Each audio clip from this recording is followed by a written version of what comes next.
So this week we're going to talk about proof of reserves in line with what's being discussed with FTX and all the exchanges that are doing it. It's a way of auditing via third party the balances of the accounts under some type of exchange. It leans into the transparency aspect of blockchain that everybody's really excited about. Crypto.com, 15% of their reserves are in Shiba Inu coin.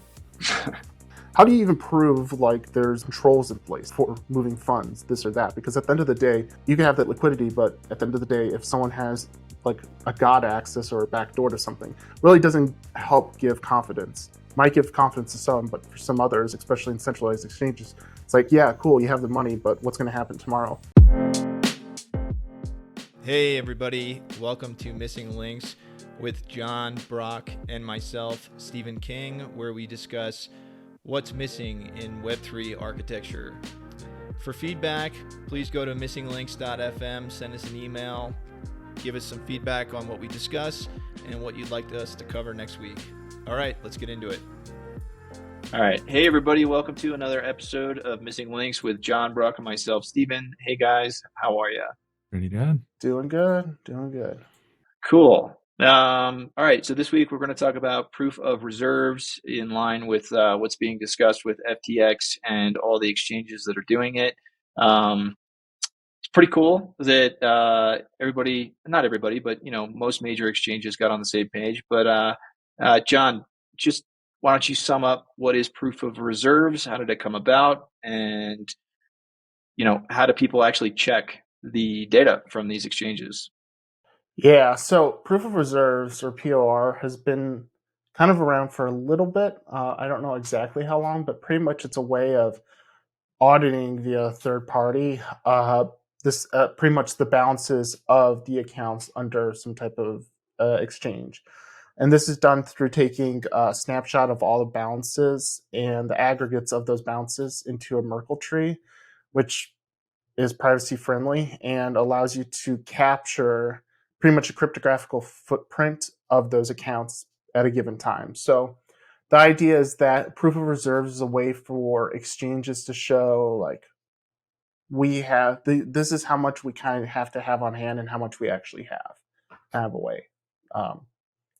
It's come around quite a bit, as Stephen's mentioned, with FTX because of the whole collapse of FTX, and now people are pretty much everyone thought people had money, and that money was never really there, or they had not enough to offset what they had on their books. So because they're centralized, because they use traditional banking systems.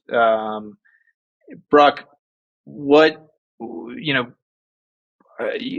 first of all, do you have anything to add to what John said? No, just that I think proof of reserves are a great thing that exchanges should be doing. It leans into the transparency aspect of blockchain that everybody's really excited about. Have you read any of the reports? I was going to say you can look up some of the proof of reserves even on like CoinMarketCap. Now shows them for different exchanges, so it's been fun to look at what's reported there. Crypto.com, 15% of their reserves are in Shiba Inu coin. Yep. It's so crazy. And that brings up a few things actually, because the biggest thing with proof of reserve is, as Brock says, it leans into that transparency. But for centralized exchanges, it doesn't actually help people understand decision making and faults within a company. When you have a decentralized exchange, Uniswap or can't think of another one off the top of my head. The contracts are the logic. That is the business logic. That actually does everything. So you could do a proof of reserve against that. But if you have like FTX or Crypto.com, yes, you can use proof of reserves to understand, that they have 15% in Shiba Inu. But it brings up a bigger question, like how do you, and this goes back to the whole FTX debacle, how do you even prove like there's controls in place for moving funds, this or that? Because at the end of the day, you can have that liquidity, but at the end of the day, if someone has like a God access or a backdoor to something, really doesn't help give confidence. Might give confidence to some, but for some others, especially in centralized exchanges, It's like, yeah, cool, you have the money, but what's going to happen tomorrow if you need to hedge a bet or something? And I think that's the bigger component here. Well, that's true in today's world without blockchain, right? So Enron was a public company, and technically, they were audited, but you just can't know what you don't know. Whereas I agree with you, like with something like Uniswap, everything's pretty much there. Now, is somebody reviewing the code every single day? Like, could one of the developers put in a backdoor or do something malicious without people finding out? Yeah, I think that could happen. I don't. You guys tell me. I mean, are people really auditing this kind of stuff all the time in Web3? No, they I would should. say for some of the big exchanges, people do watch because I think their yeah, I believe all their everything is public, so it's not unheard of if someone was to be listening for changes to the contract or like events. Like when we had our we were building stuff, we had our multi-sig contract, which is like our multiple account wallets, multiple wallets for like a contract that was managed, but it emitted events. So if it would not be unheard of if someone built a piece of technology that listened for changes to critical contracts that would trigger some type of alert for an automatic audit. And this can go back into our conversations around natural, like AI and stuff like that. But if it detects something, couldn't that be build some type of like almost pipeline that says, hey, we detected a change. The change was a variable name change. That's not a big issue. But then it's like, oh, a threshold change or a modifier change. That's a bigger thing. Yeah, like in the world of That doesn't exist. No, I was going to say in the world of decentralized exchanges, this is all heavily tracked. Full transparency, everybody knows. Like with liquidity pools and reserves Twitter, in those situations, DEX is full transparency, fully audited, et cetera, et cetera. The real issue is centralized exchanges, because the way this all works is, like as a customer of a centralized exchange, you send funds there. A centralized exchange acts as a black box. So they just move funds around on paper without actually moving them. So you never truly know how much they have from customers, how much they have in reserve, because everything they're doing is just on paper. They're not actually making transactions on a blockchain until you go to withdraw those funds. Right. Okay. Coinbase is a little bit of a unique example because they're public, but Kraken, Binance, KuCoin, Deribit, they're all privately Crypto.com. owned. Yeah. So there's no way to know, basically, is what you're saying with those guys. Yeah. Right. And unless there is, and that's the thing. I think Coinbase, even though I have my reservations about some of their practices, I think at the end of the day, the fact they're a public company and they do proof of reserve is a good balance because they have to adhere to US regulation and to some of the underlying components that make the blockchain space so powerful. If there's an exchange out there, and I'll probably get hate for this, if there's an exchange out there that's not not a decentralized exchange, it's a centralized exchange, it's privately held, and they don't push for independent audits and or some type of collective opening of books, then I would not trust it because at the end of the day, you can move numbers around if you don't have to report to shareholders or do quarterly filings. As long as you pay payroll and you pay your taxes, who would know? There's a very good reason most exchanges don't work in the US. Yeah. Brock, you run, a number of nodes, and I've asked you this before, but I'm actually surprised. Is there anything you're listening for certain things to happen, events, and then you're pushing those to the top, depending on what you're doing? Is there nobody, like Nansen or somebody else that's listening for those specific variables? Like, hey, if this contract, to John's point, changes variable X, let me know. And then along those lines, since we were just talking about AI, could you commingle that with some AI to translate that for a guy like me? Hey, Steven, this variable in the smart contract, X was changed, and here's what it means. Yeah, I mean, there's definitely There's very easy ways to listen to on-chain data. Like you can index it, you can get you notify yourself. There's not a ton of tools out there that are doing that in a generic way.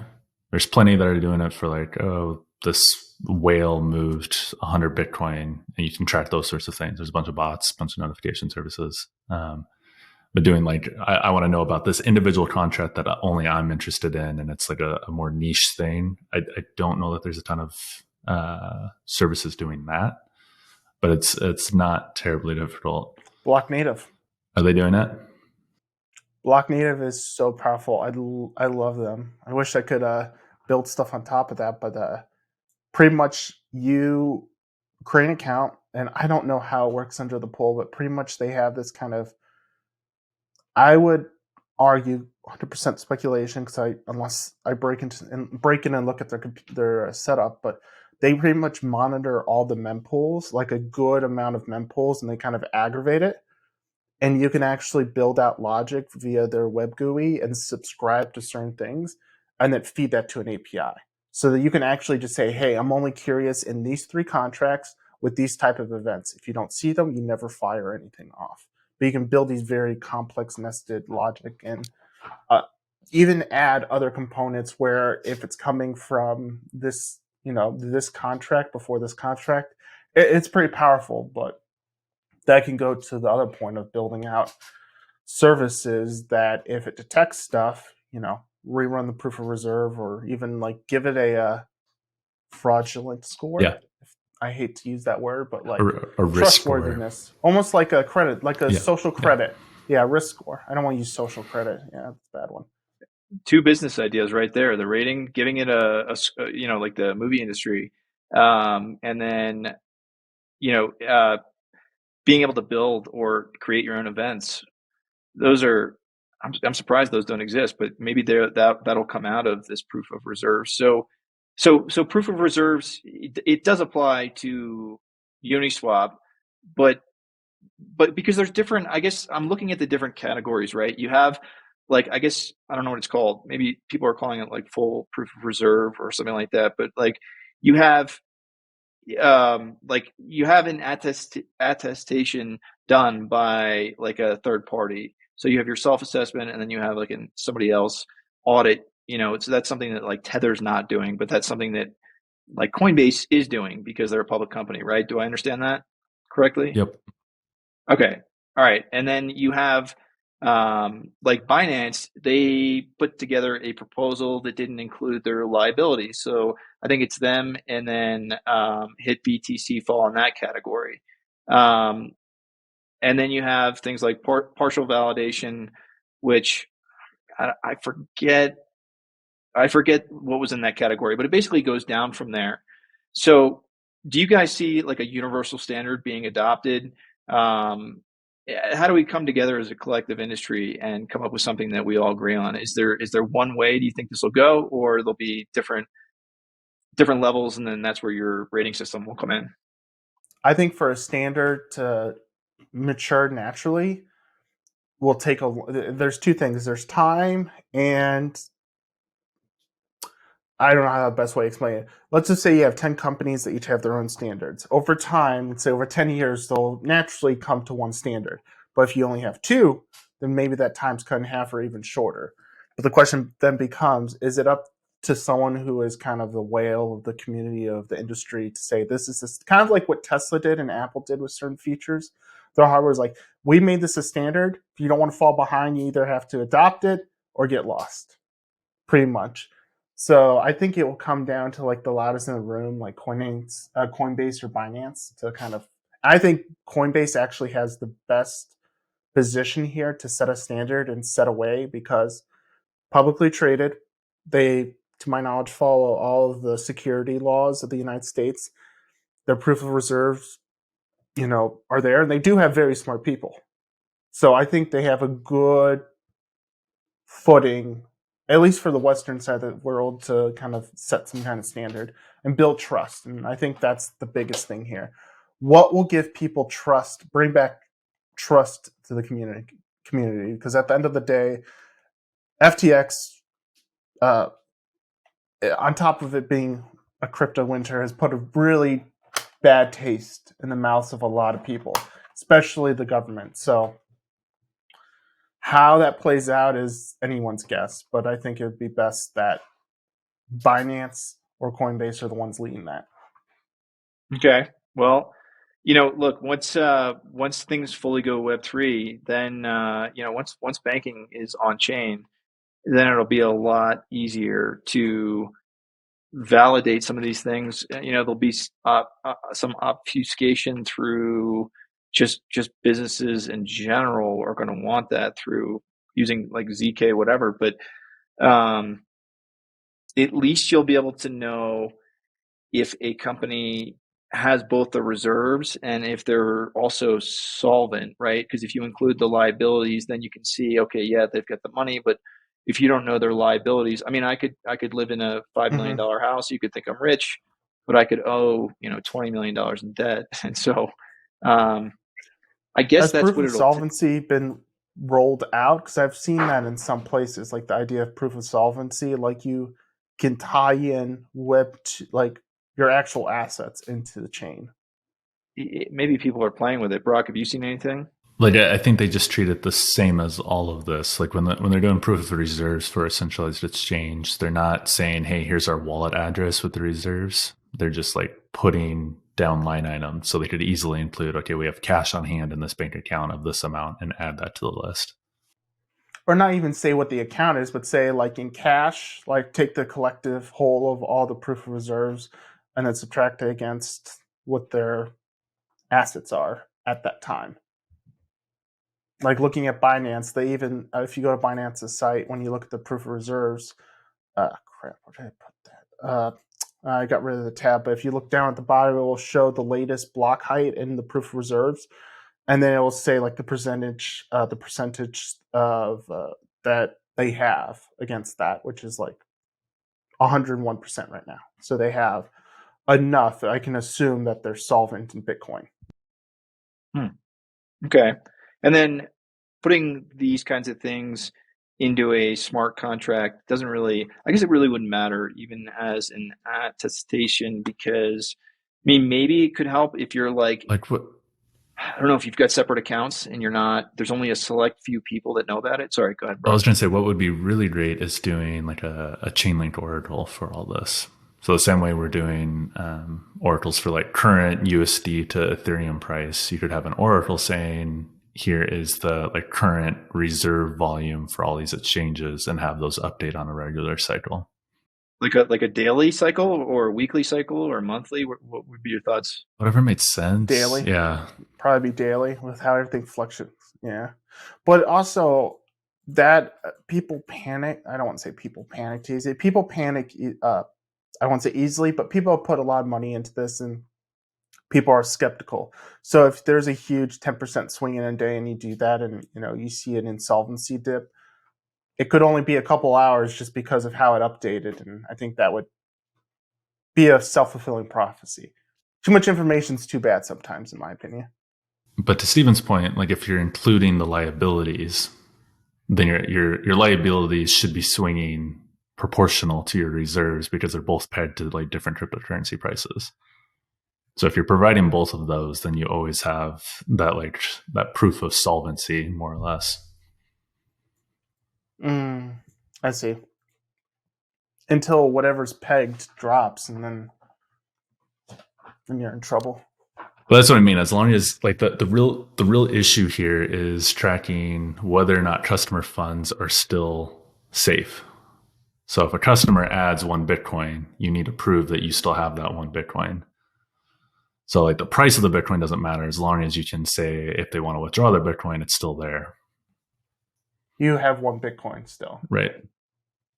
Look, like everything else in Web3, there's a transition that needs to happen. FTX, if they had, let's say that there was this proof of reserves in place with FTX, would that have avoided all of this?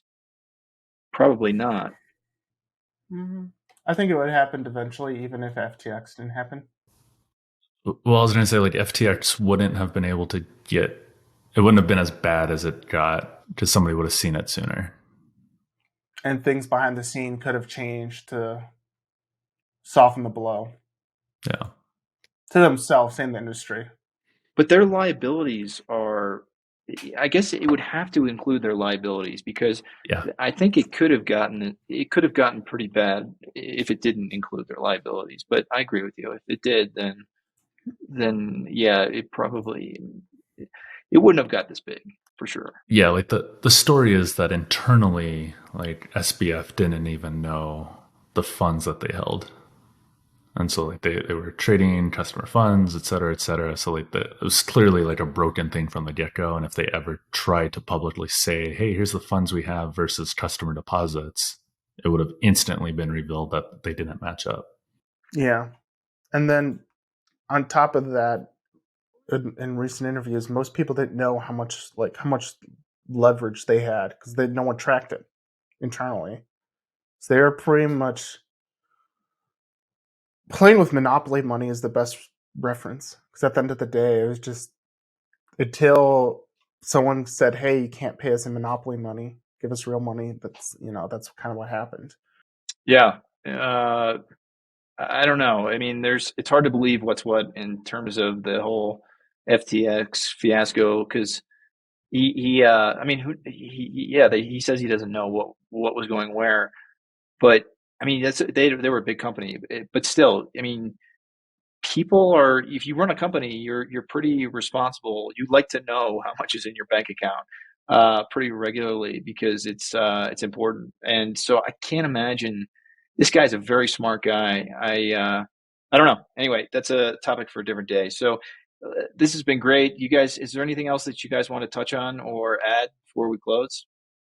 Yeah, I think I'd like to stand with that statement that if you're a centralized exchange and you don't kind of operate within the United States and like conform to the reporting rules of like proving financial statements, balance sheets and all that, I don't know. I think things need to go more decentralized, and I think we need to start seeing less centralized exchanges. Sorry, Brock. Yeah, but Brock is. I think Brock's actually. You know what? One thing that's worth pointing out, there was just I don't know if it was a podcast or a conference or something, but it was a A16Z.